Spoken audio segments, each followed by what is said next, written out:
Today, I help women leaders in midlife achieve more than they ever thought possible, not despite their challenges, but because of them. Hi, I'm Dr. Jennifer Churchill, a performance psychologist and executive coach. I have worked with over 4,000 leaders over the last 20 years of my coaching and consulting experience, and over 400 of them are women leaders over the age of 40. I am a daughter, a sister, an athlete, a devoted auntie, and a loving mother to a four-legged fur baby. Today, I'm sharing my journey of transformation, one that's shaped by challenges, resilience, and the drive to help women leaders navigate the unique transitions of midlife. Like any kid, I grew up with huge dreams. I wrote my first business plan actually in sixth grade in the form of a Kathy cartoon. And certainly all my midlife folks out there know the Kathy cartoon. It was famous in every Sunday paper. So I would sketch Kathy dolls in different outfits under the title J. Churchill Industries, not knowing really what kind of business I would have one day. I loved fashion, I still do. But even then, I knew I wanted to be a business owner. But like many young girls, I assumed life would follow a linear path. I'd get married, have kids, and build a business that gave me the flexibility to do it all. But life had other plans. What happens when your dreams don't unfold as planned? That's exactly what I faced, and it's a challenge many women leaders encounter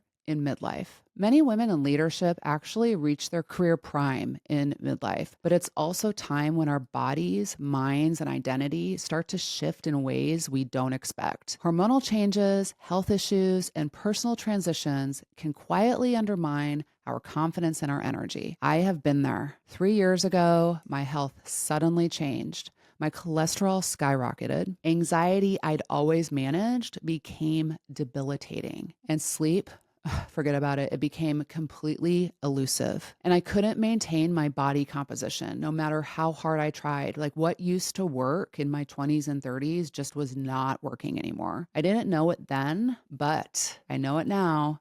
I was in perimenopause. And like so many women, I had no idea how bad I felt until I started to feel better. Let me take you back to my roots for a moment. I grew up in a family that valued service and relationships and faith. My father was a rheumatologist, actually still practicing rheumatologist, who has built meaningful relationships with his parents. My mother is a nurturing force who showed me what it meant to love deeply. My journey took some unexpected turns, from aspiring to follow in my father's footsteps in medicine to switching majors, biology, anthropology, and finally psychology. I discovered my passion for understanding human behavior and optimizing performance. A lot of it came from swimming also. I have swam since I was 8 years old, and swimming competitively through college taught me resilience, discipline, and the importance of a very supportive team. As a national champion and an All-American athlete, I developed a very keen eye for team dynamics and leadership, which eventually led me to pursue a PhD in counseling psychology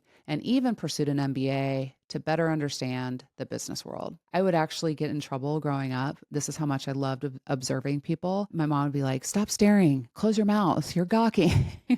But it actually proved to be a very important skill set that I had nurtured very young. In my PhD program, I actually was part of a lot of research studies that were funded by the National Transportation Safety Board. And we researched leadership in high stakes environments, which included airline pilots, ship captains, and train conductors, implementing stress interventions to help protect safety of not only themselves, but others around them. And what I noticed, that interest actually led me to conduct my dissertation research comparing executives to athletic coaches on multiple leadership variables to understand if there were differences between groups and also what were the primary drivers of successful teams. Essentially, what I determined in the quantitative research study, which I conducted over a period of 18 months, led me to understanding there were no differences between groups, but I did notice one universal truth. The best leaders, whether coaches or C-suite executives, share a unique ability to balance warmth and authority. But what happens when women leaders hit midlife?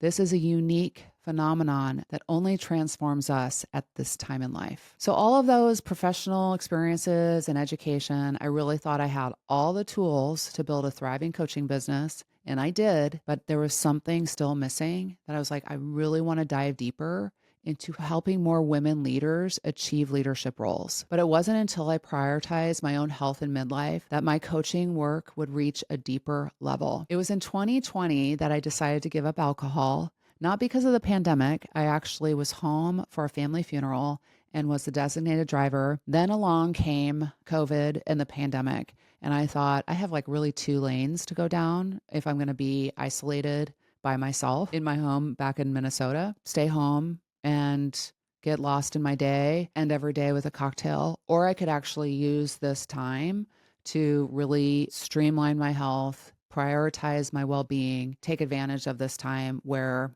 social pulls just weren't going to be an obstacle. I actually went to school to become a hormone-informed health coach at the Institute of Integrative Nutrition during the same time. And so it led me down a path of starting an anti-inflammatory diet. And I also really prioritized strength training then more than cardio, only because I was really wanting to actually change my body composition, and what had worked in the past just was no longer working for me anymore. During that time became the healthiest I'd ever been since my high school swimming days. But I hit this change in my life about 3 years ago. What I was doing just wasn't enough anymore.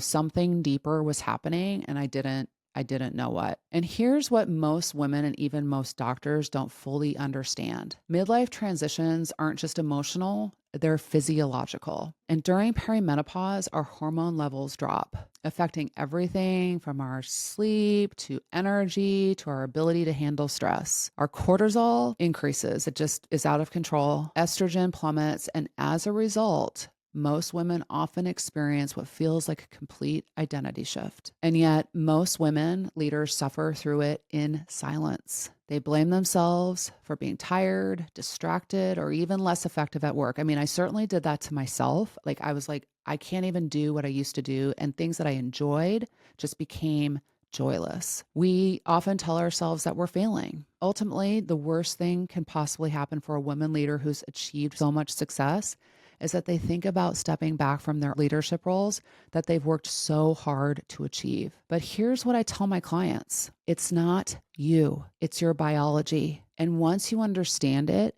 you can not only manage it, you can thrive. The women I coach are high-performing leaders, CEOs, entrepreneurs, and executives navigating some of the most challenging years of their lives. They're balancing career demands with aging parents, evolving relationships, marriages shift and change, children leave the house, and the deep grief that comes with realizing life hasn't turned out exactly as planned for most women. And then there's the hidden challenge. Their own bodies and minds are changing in ways they don't understand. My approach is holistic. I integrate psychology, physiology, and leadership development to help women navigate this transition with confidence and clarity. We focus on rebuilding energy through hormonal health and mindset shifts, improving communication and relationships both personally and professionally, embracing a new leadership identity that honors their wisdom and life experience. Because here's the truth, midlife isn't the end of our peak years. It's the beginning of something new if you know how to harness it. And throughout my journey, my Catholic faith has been a cornerstone. It's helped me understand that women's leadership isn't just about climbing a ladder or achieving titles. It's about embracing what Pope John Paul II called the feminine genius, the unique gifts women bring to the world.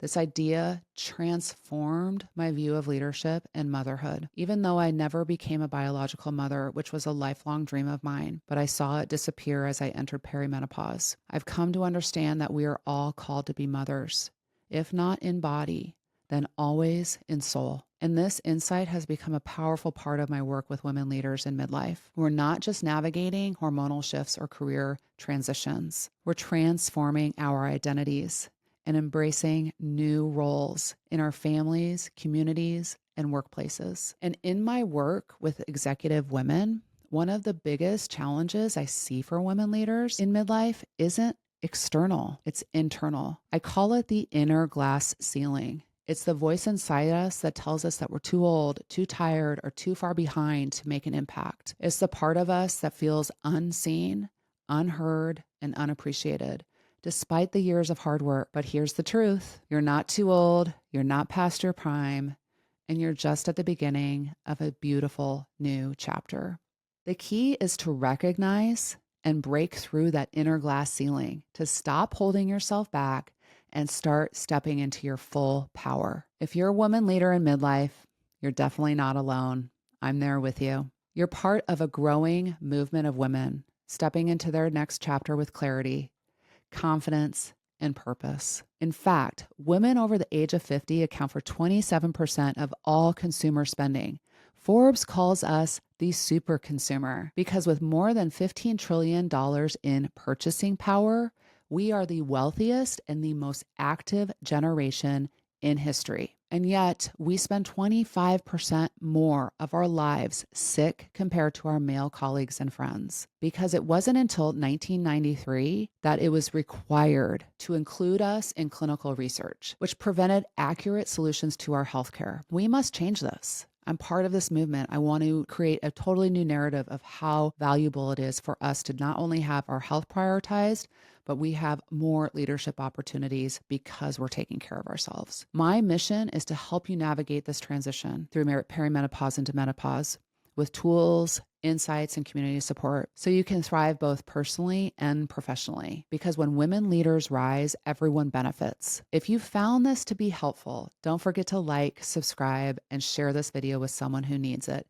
And if you are one of my beautiful male listeners, please send it to a woman that you love.